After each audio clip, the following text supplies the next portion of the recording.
आणि मग शिवाजी महाराजांच्या बद्दल सांगतायत, सकल सुखाचा त्याग करुणी साधीचे तो योग, राज्य साधनेची लगबग कैसी केली. हो, एका शब्दात त्यांनी शिवाजी महाराजांचं 50 वर्षाचे श्रम आणले. राज्य साधनेची लगबग कैसी केली त्यांनी.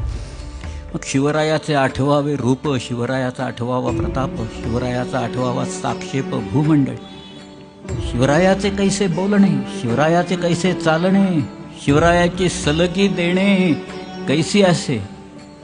शिवरायासी 8वावे जीवित तृणवत मानावे, इहलोकी परलोकी राहावे कीर्ती रूपे. पुढचे भयानक शब्द आहेत, बंदुकीच्या गोळीसारखे येणार आहेत. याहुनी करावे विशेष, तरीच म्हणवावे पुरुष. या परते आता विशेष काय लिहावे. पौरुष म्हणजे काय ते सांगतायत सगळ्याला.